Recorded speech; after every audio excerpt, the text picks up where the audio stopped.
आज का पहला पाठ इफिसियों के नाम संत पौलुस का पत्र, अध्याय 4, पद संख्या 7 से 16। मसीह हमारे शीर्ष हैं और उनसे समस्त पृथ्वी को बल मिलता है। मसीह ने जिस मात्रा में देना चाहा, उसी मात्रा में हम में प्रत्येक को कृपा प्राप्त हुई है। इसीलिए धर्म ग्रंथ कहता है, वह ऊंचाई पर चढ़ा और बंदियों को ले गया। उसने मनुष्यों को दान दिए।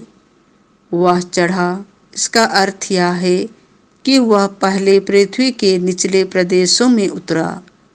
जो उतरा वह वही है जो आकाश से भी ऊंचे चढ़ा, जिससे वह सब कुछ परिपूर्ण कर दे।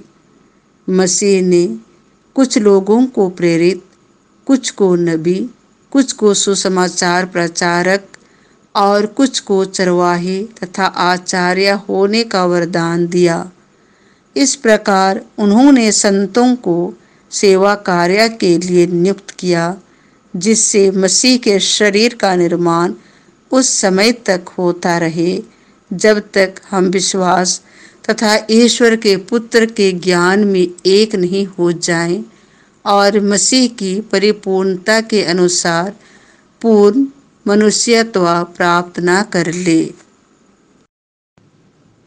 इस प्रकार हम बालक नहीं बने रहेंगे और भ्रम में डालने के उद्देश्य से निर्मित धूर्त मनुष्यों के प्रत्येक सिद्धांत के झोंके से हम विचलित होकर बहकाए नहीं जाएंगे।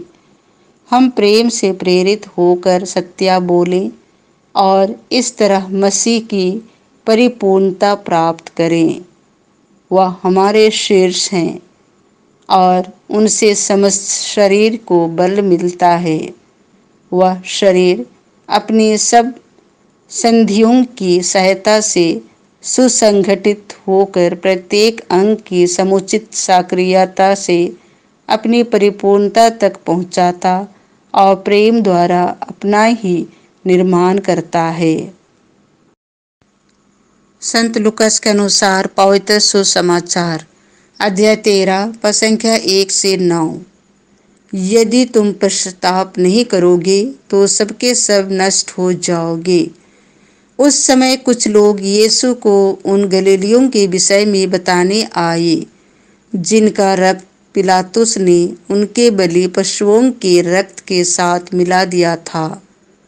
यीशु ने उनसे कहा, क्या तुम समझते हो कि ये गलीली अन्य सब गलीलियों से अधिक पापी थे, क्योंकि उन पर ही ऐसे विपत्ति पड़ी?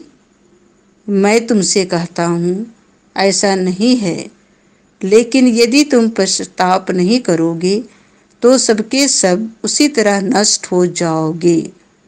अथवा क्या तुम समझते हो कि सिलोआम की मीनार के गिरने से जो 18 व्यक्ति दबकर मर गए, वे यरूशलेम के सब निवासियों से अधिक अपराधी थे? मैं तुमसे कहता हूँ, ऐसा नहीं है। लेकिन यदि तुम पश्चाताप नहीं करोगे तो सबके सब उसी तरह नष्ट हो जाओगे। तब यीशु ने यह दृष्टांत सुनाया। किसी मनुष्य की दाखबारी में एक अंजीर का पेड़ था। वह उसमें फल खोजने आया, परंतु उसे एक भी नहीं मिला। तब उसने दाखबारी के माली से कहा, देखो, मैं 3 वर्षों से अंजीर के इस पेड़ में फल खोजने आता हूँ, पर मुझे एक भी नहीं मिलता। इसे काट डालो। यह भूमि को क्यों छेके हुए है? परंतु माली ने उत्तर दिया, मालिक, इस वर्ष भी इसे रहने दीजिए। मैं इसके चारों ओर खोद कर खाद दूंगा। यदि यह अगले वर्ष फल दे तो अच्छा, नहीं तो इसे काट डालिएगा।